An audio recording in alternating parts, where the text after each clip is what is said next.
Welcome back to our channel e-learning. Today we will discuss an important, very important term of accounting, which is capital और owners equity. Capital क्या है और owner equity क्या है, honours equity क्या है. So capital और honours equity से पहले मैं आपको एक छोटा सा पीछे लेकर जाऊंगी. जब मैंने आपको बताया था about the entity, business entity, जब मैंने आपको ये बताया था कि बिजनेस एंटिटी होता है, बिजनेस एक सेपरेट पर्सन है फ्रॉम इट्स ऑनर. बिजनेस अपने नेम पे तमाम की तमाम डीलिंग्स करता है, उसके अपने डेटर्स हैं, अपने क्रेडिटर्स हैं. अब मैं ये टर्म्स यूज़ कर सकती हूँ ना, डेटर्स और creditors. Hope so you all are very well known about debtors and creditors now. So उसके अपने डेटर्स हैं, उसके अपने क्रेडिटर्स हैं, उसने खुद प्रॉपर्टीज ऑन करनी होती हैं, ईच एंड एवरीथिंग. सो इसकी एक सेपरेट एंटिटी होती है, उसकी बिल्कुल सेपरेट पहचान होती है. वो पूरा एक आर्टिफिशियल पर्सन होता है. आपने अपने माइंड में वो सारे का सारा कॉन्सेप्ट रखना है. Why? Because capital और owners equity is just related to that. Business एक सेपरेट पर्सन है, लेकिन अब उस एक सेपरेट पर्सन को वो एक तमाम को तमाम चीज़ों को चलाने के लिए कोई एक ऐसा पर्सन भी तो होगा जिसने उस बिज़नेस को रन करना है. उस बिज़नेस को रन करने के लिए कुछ तो मनी की ज़रूरत होती है, कोई चीज़ों की ज़रूरत होती है. जो भी चीज़ें या जो भी मनी, जो भी फंड्स वगैरह ऑनर यूज़ करता है या वो देता है बिज़नेस को स्टार्ट करने के लिए, जो भी फंड्स ऑनर प्रोवाइड करता है, वो फंड्स, वो मनी, वो कहलाएंगी ऑनर्स इक्विटी. वो ऑनर्स इक्विटी होंगी, वो कैपिटल कहलाया जाएगा. वो कैपिटल होगा, वो बिजनेस का कैपिटल होगा. हर चीज़ जो ओनर सप्लाई करता है बिजनेस में सप्लाई करता है, वो ऑनर्स इक्विटी और कैपिटल, यहाँ हम उसको कैपिटल कहेंगे या owners equity. Both are use for that, both terms are use. To understand this term, recall that business is an entity. जैसे कि हमने आपको बताया कि बिजनेस एक एंटिटी है, सेपरेट फ्रॉम इट्स ऑनर, के वो अपने ऑनर से सेपरेट है. और ऑनर्स मीन्स एक से ज़्यादा ऑनर भी हो सकते हैं. Equities, what is meant by equity? Equities mean the sources, वो सारे के सारे सोर्सेज ऑफ फंड्स प्रोवाइडेड, वो तमाम के तमाम सोर्सेज, फंड्स प्रोवाइड करने के सोर्सेज टू स्टार्ट और ऑपरेट अ बिजनेस को स्टार्ट करने के लिए या ऑपरेट करने के लिए. आप बिजनेस एंटिटी को स्टार्ट करने के लिए, बिजनेस एंटिटी जो एक सेपरेट पर्सन है, जो एक आर्टिफिशियल पर्सन, जिसको हम आर्टिफिशियल पर्सन का नेम दे रहे हैं, उसको रन आउट करने के लिए वो तमाम के तमाम रिसोर्सेज, वो तमाम के तमाम फंड जो प्रोवाइड करता है ऑनर, वो हमारे पास क्या होगा? वो हमारे पास इक्विटीज कहलाएंगे. वो हमारे पास क्या कहलाएंगे? Equities, which is owner equity, which is capital. Now the question is who provides fund? कौन प्रोवाइड करेगा? वेरी वेल सिंपल, ऑनर ही तो देंगे to business unit. Business unit का कौन फंड्स देगा? ऑनर ही देगा.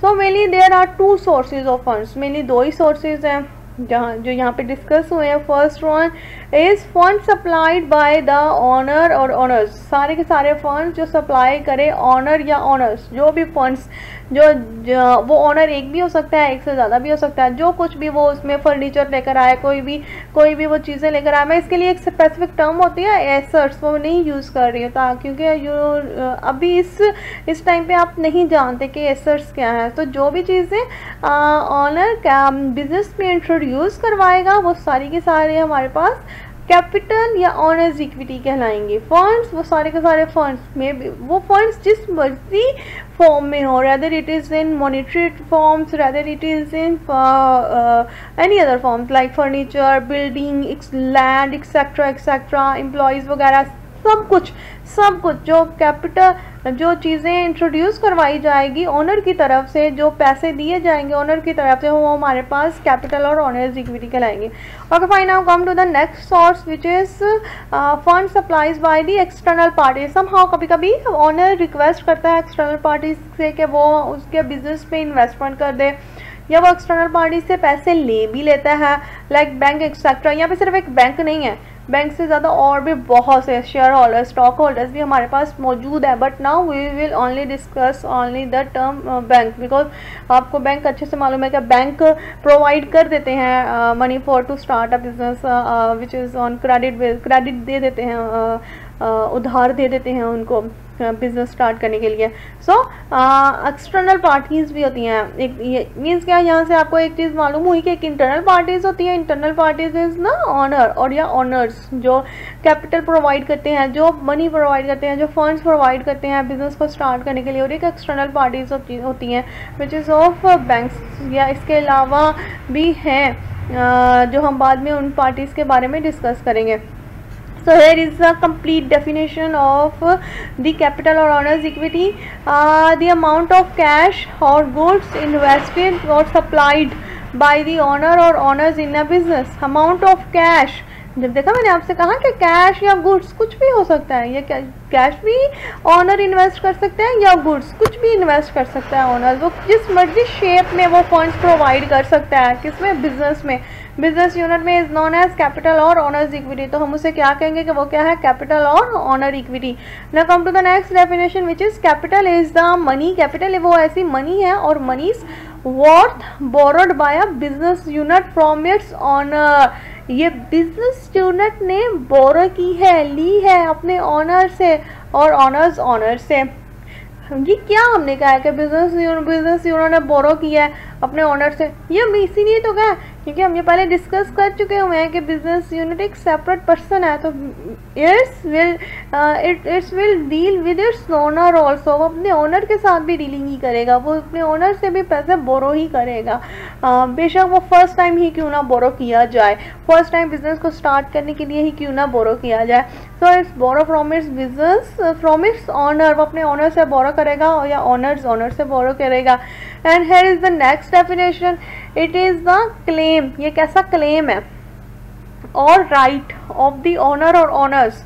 ये ऑनर और ऑनर्स का क्लेम है और राइट है against the assets. Now here is some term of assets, don't be worry. Assets को सुन के इतना वरीड नहीं होना है। एसर्स क्या है? एसर्स आप अभी तक के लिए यही समझे कि एसर्स वो तमाम की तमाम बिजनेस की जितनी भी कैश, फर्नीचर वगैरह जो बिजनेस के पास मौजूद होता है, हम उसको एसर्स का नाम देते हैं।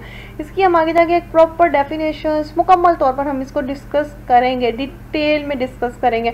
सो एसर्स, जो भी एसर्स क्लेम आउट करता है ऑनर बिजनेस यूनिट, वो हमारे पास क्या कहलाएगा? Capital.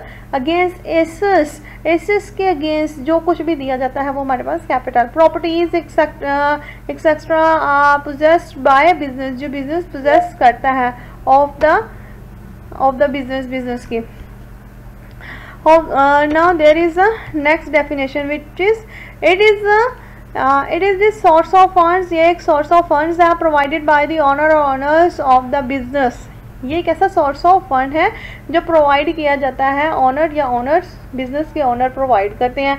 It is the part of total equity. ये टोटल इक्विटी का पार्ट है which is supplied by the owner और ऑनर्स, जो सप्लाई करते हैं ऑनर या ऑनर्स को। Hope so you all are understand what is capital और ऑनर्स इक्विटी। कैपिटल और ऑनर्स इक्विटी इज अमाउंट और द गुड्स। मुझे ये वाली डेफिनेशन बड़ी अच्छी लगी है। The amount of cash or goods invested supplied by the owner और owners in a business unit is known as capital और ऑनर इक्विटी। वो तमाम की तमाम अमाउंट, वो तमाम का तमाम गुड्स जो ऑनर देता है, इन्वेस्ट करता है बिजनेस में, वो हमारे पास कैपिटल और ऑनर इक्विटी कहलाई जाती है। Hope so you all are understand what is owner, equity and capital. Now here is an example. For example, Mr. X started a business. Mr. X ने business start करने के बारे में सोचा with rupees 1 lakh। 1 lakh rupees से 100,000, in other words 100,000 rupees से उसने एक बिजनेस स्टार्ट किया। आउट ऑफ रुपीज़ 100,000 में से rupees 70,000 have been provided by the owner. 70,000 तो ऑनर ने प्रोवाइड किया। ऑनर कौन है? एक्स है, एक्स ने प्रोवाइड किया। एंड रुपीज़ 30,000 जो इसके पास नहीं थे have been borrowed from bank, जो उसने बैंक से बोरो किया, उधार लिया।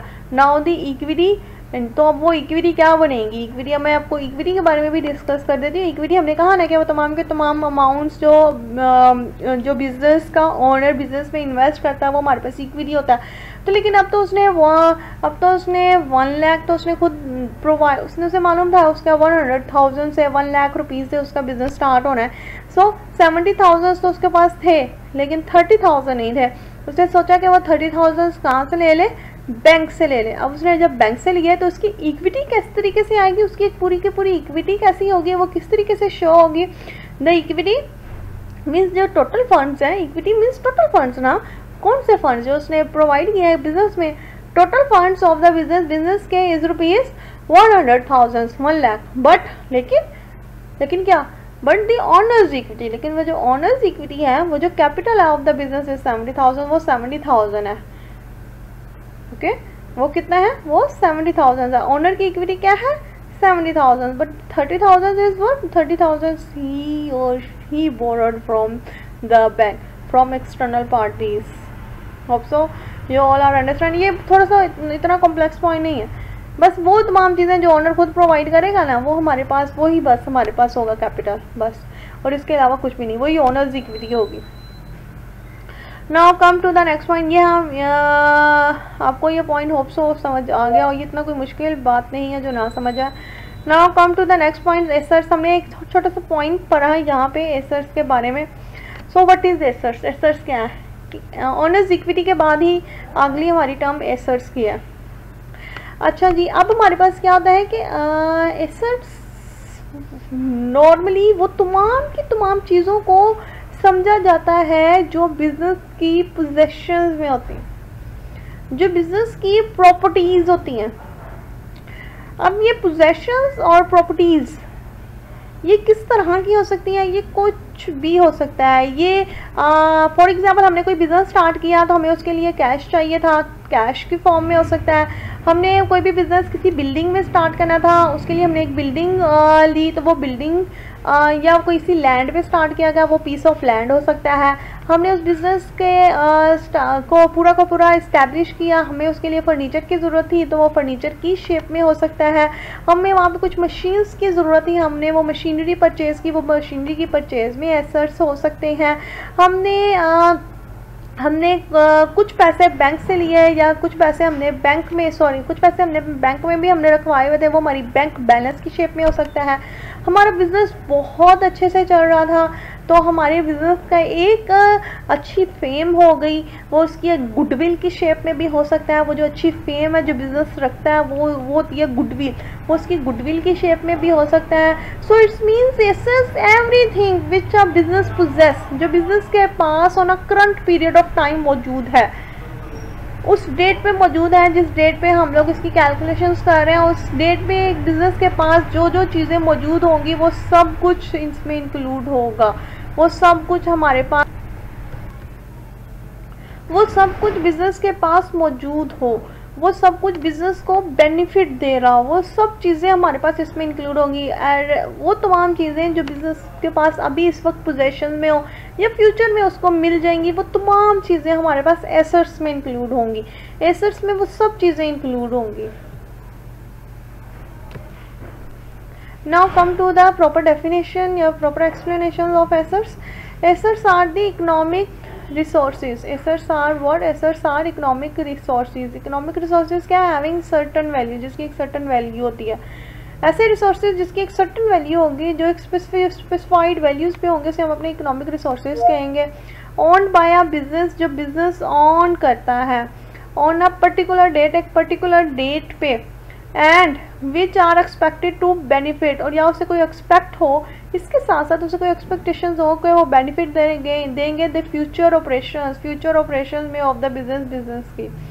मीन्स कि वो तमाम की तमाम चीज़ें जो एक बिजनेस ऑन करता है और वो इकोनॉमिक हो, मीन्स कि वो वैल्यूएबल हो, मॉनेटरी टर्म्स में ज़रूर हो, it must be in monetary terms. Now come to the next. Assets are the properties, assets सारी की सारी प्रॉपर्टीज है एंड पोजेशंस, और वो पोजेशंस ऑफ अ बिजनेस की। अब किस तरह के बिजनेस की प्रॉपर्टीज और पोजेशंस हो सकती हैं? बहुत टेंजिबल, टेंजिबल मीन्स व्हाट, जिसको हम लोग टच कर सकें, which are touchable. Tangible means touchable, having physical existence, जो एक फिजिकल एग्जिस्टेंस रखती हो, वो तमाम चीज़ें। फिजिकल एग्जिस्टेंस में मैंने आपको पहले डिस्कस किया था, for example cash, building, machinery, these are the physical, these are having physical existence, these are tangible goods। ये हमारे पास tangible goods होती हैं, इनको हम कहते हैं भी tangible goods ही हैं। एंड intangible, और इसमें हमारे पास intangible भी इंक्लूड है, have no physical existence means जिसकी कोई physical existence ना हो। अब किसकी physical existence नहीं होती है इसमें? सबसे पहले हमारे पास गुडविल आ जाती है। Goodwill means good fame of business, business की जो अच्छी फेम होती है वो हमारे पास गुडविल है। वो एक फिजिकल एग्जिस्टेंस नहीं रखती, लेकिन इसके बावजूद वो एक हमारे पास एसेट्स होंगे, वो इनटेंजिबल गुड्स में आ जाएंगे, और वो इनटेंजिबल गुड्स भी हमारे पास क्या हो जाएंगे? वो हमारा एसेट्स होंगे।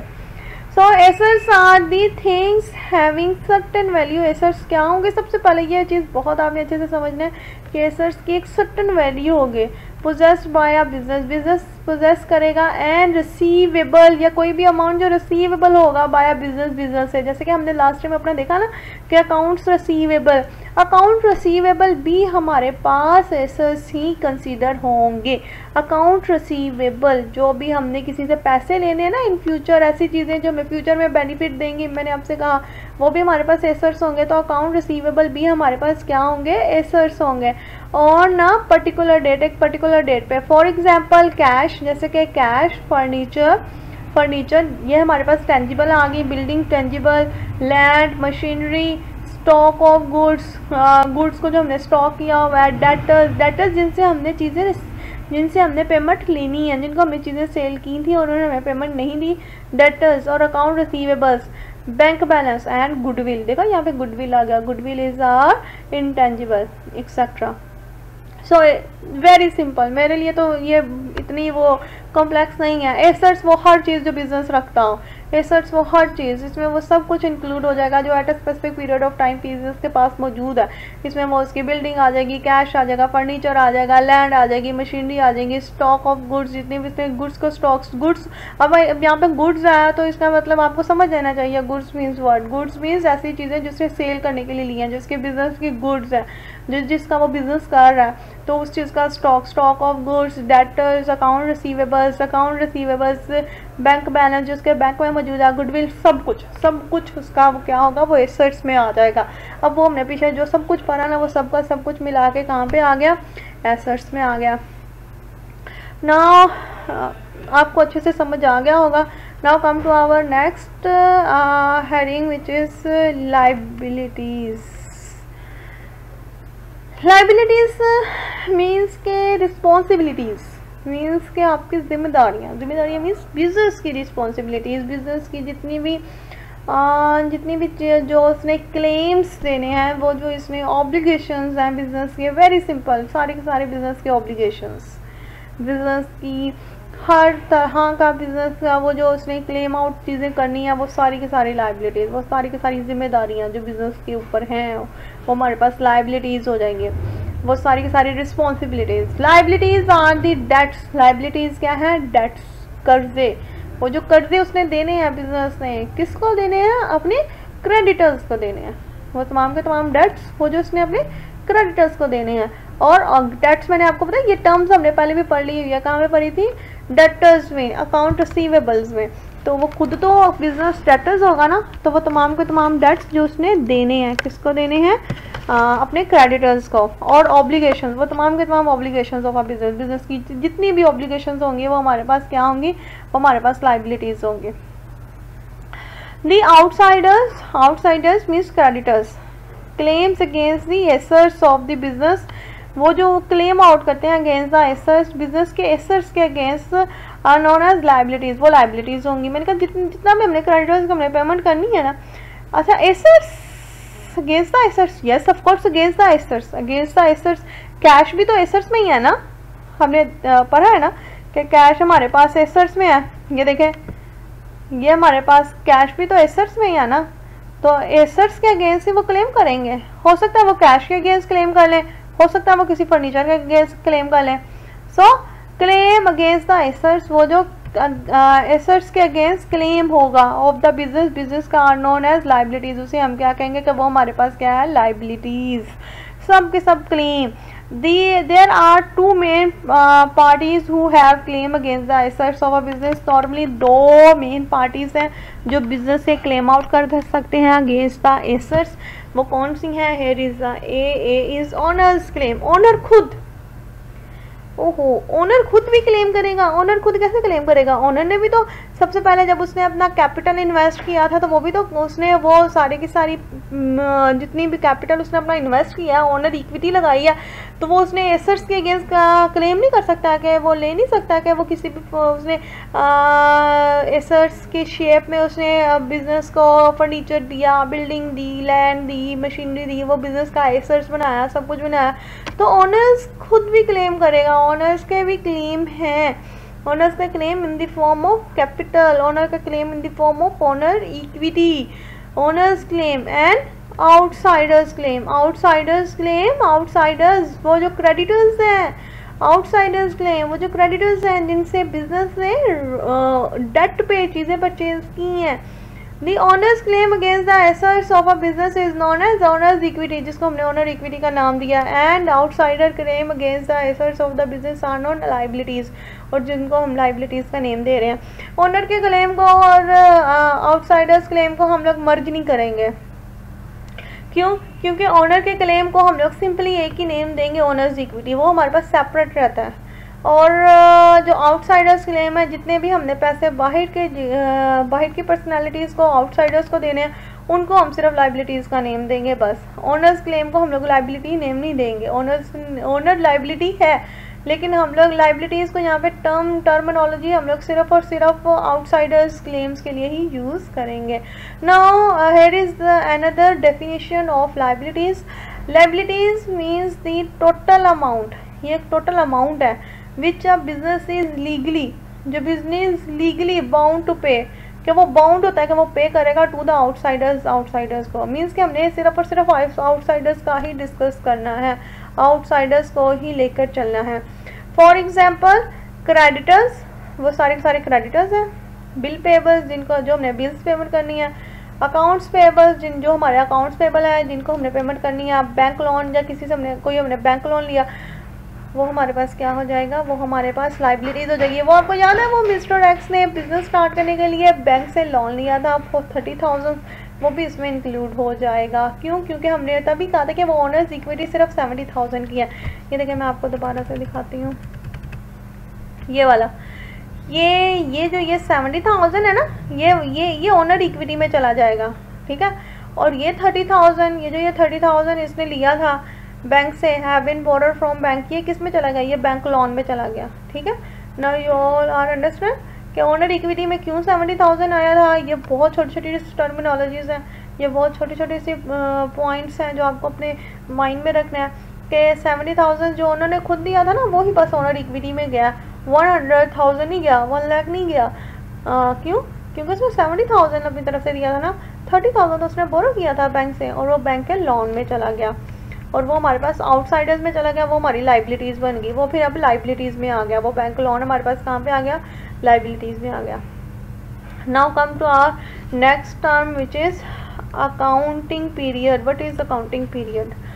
अकाउंटिंग पीरियड जब हमने अकाउंटिंग की डेफिनेशंस देखी थी, तो हमने एक बहुत ही स्पेसिफाइड छोटा सा हमने एक लेकर चले थे कि वहाँ पे हम लोग सबसे पहले अकाउंटिंग में हम लोग वो करते हैं कि रिकॉर्ड मेंटेन किया जाता है, फिर क्लासिफिकेशन होती हैं, एक्सेट्रा एक्सेट्रा, समराइजेशन होती हैं, फिर उसकी हम लोग ये देखते हैं कि बिजनेस को लॉस हुआ, प्रॉफिट हुआ, each and everything is to be seen. लेकिन अब ये क्या होता है कि ये पूरी ज़िंदगी चलता रहता है? नो, ये एक स्पेसिफाइड पीरियड में ये तमाम के तमाम ये पूरा का पूरा साइकिल होता है। ये एक साइकिल एक स्पेसिफाइड पीरियड के लिए परफॉर्म किया जाता है। आफ्टर दैट स्पेसिफाइड पीरियड ये फिर से अपने फर्स्ट पॉइंट पे आ जाता है, रिकॉर्ड मेंटेन करने पे। सो अकाउंटिंग पीरियड एक स्पेसिफाइड पीरियड होता है जिस दौरान में बिजनेस अपनी तमाम की तमाम स्टेटमेंट्स प्रिपेयर करता है प्रॉफिट और लॉस से रिलेटेड, और वो देखता है कि स्पेसिफाइड पीरियड में बिजनेस को कितना प्रॉफिट हुआ कितना लॉस हुआ, उस पीरियड को हम लोग कहते हैं अकाउंटिंग पीरियड। ये अकाउंटिंग पीरियड नॉर्मली जो होता है वो 1 ईयर का होता है, 1 ईयर का भी हो सकता है, 6 मंथ्स का भी हो सकता है, 4 मंथ्स का भी हो सकता है। It depends upon the types of businesses, it depends upon the forms of organisation, ये सब में सेम नहीं होता। So accounting period it is the span of time, ये स्पैन ऑफ टाइम है for which a business generally prepared its financial positions, कि जिसमें business generally अपनी फाइनेंशियल स्टेटमेंट प्रिपेयर करता है। फाइनेंशियल स्टेटमेंट क्या है? Financial statement this statement prepared, जो स्टेटमेंट प्रिपेयर की जाए टू नो दी प्रॉफिट और लॉस ऑफ आ बिजनेस, के आया क्या बिजनेस को प्रॉफिट हुआ या लॉस हुआ, ऐसी स्टेटमेंट को हम लोग क्या कहेंगे कि वो क्या है, वो financial statement of a business है। एंड टू नो, और ये देखने के लिए इट्स फाइनेंशियल पोजीशंस, उसके फाइनेंशियल पोजीशंस देखने के लिए वो तमाम की तमाम स्टेटमेंट जो बिजनेस प्रिपेयर करता है फाइनेंशियल पोजीशंस देखने के लिए, वो हमारे पास फाइनेंशियल स्टेटमेंट्स होती हैं। मीन्स के बिजनेस को कितना प्रॉफिट हो रहा है, इस खास पीरियड में कितना लॉस हो रहा है। Mostly the financial reports are prepared for 1 year, mostly ये जो फाइनेंशियल रिपोर्ट्स होती हैं ये 1 साल के लिए बनाई जाती हैं, बट दे में ऑल्सो भी प्रिपेयर, लेकिन नॉर्मली ये बना लेते हैं बिजनेस फॉर 1 मंथ के लिए बनाती हैं, और फॉर 1 क्वार्टर के लिए बनाते हैं, 1 quarter of the year, means के 1 साल में 3 दफ़ा बनाते हैं। Quarter means after quarter means in year में हम बना रहे हैं। So hope so you all are understand what is accounting period. Accounting period क्या है? अकाउंटिंग पीरियड हमारे पास है कि हमने एक खास स्पेसिफाइड पीरियड में अपने फाइनेंशियल स्टेटमेंट्स बनाई जाती हैं जो डिटरमाइन करती हैं कि बिजनेस को कितना प्रॉफिट हुआ और कितना लॉस हुआ। Now come to the next term which is revenue. What is revenue? Revenue क्या है कि वो तमाम की तमाम इनकम, बिजनेस की इनकम, वेरी सिंपल, बिजनेस की जितनी भी इनकम होगी वो हमारे पास रेवेन्यू में आ जाएगी।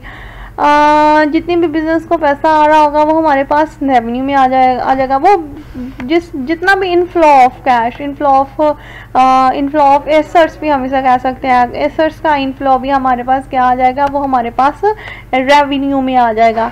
एसेट्स मैंने आपको पहले बताया कि एसेट्स में कैश भी इंक्लूड्स हैं, फर्नीचर भी इंक्लूड है, मशीनरी भी इंक्लूड है, बैंक में जो आपका बैलेंस है सब कुछ इंक्लूड है। So what is revenue?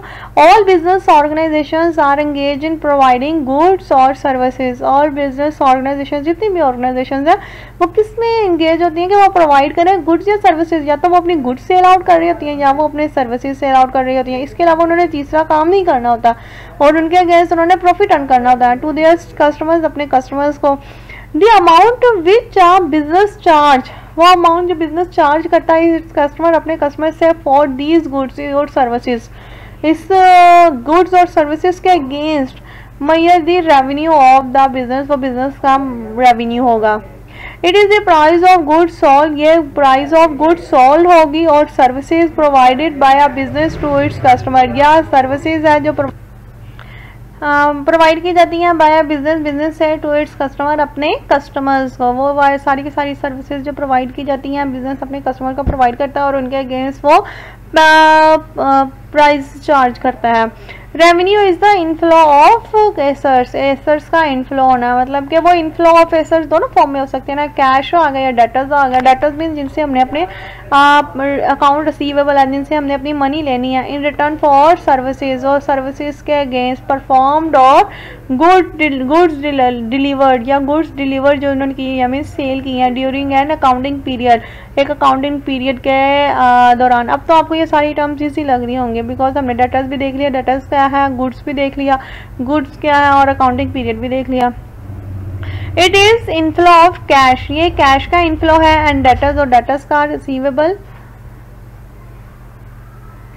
In exchange for goods sold, चीज़ों को सेल करके, और सर्विसेज रेंडर्ड या सर्विसेज प्रोवाइड करके during an period of accounting period, एक अकाउंटिंग पीरियड में।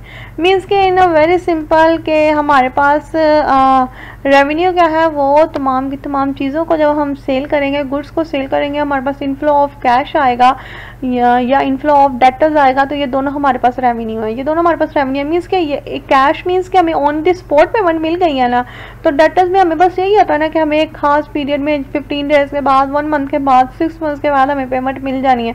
सो डेटर्स भी तो हमारे लिए एक हमें मालूम है कि हमें यहाँ से पैसे आने ही आने हैं, तो ये भी तो हमारे पास रेवेन्यू ही होगा, तो ये भी तो हमारे पास एसेट्स में इंक्रीज होगा, और कैश भी हमारे पास रेवेन्यू, और ये भी हमारे पास क्या होगा, एसेट्स में इंक्रीज होगा। So this is known as revenue.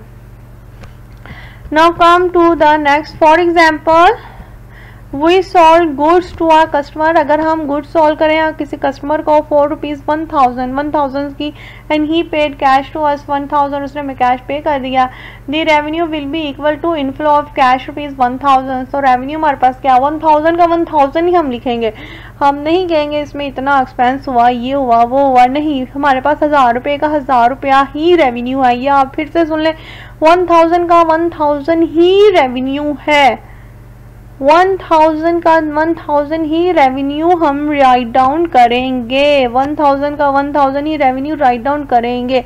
ये मैं बार बार इसलिए कह रही हूँ क्योंकि बच्चे क्या करते हैं, बहुत मिस्टेक कर लेते हैं।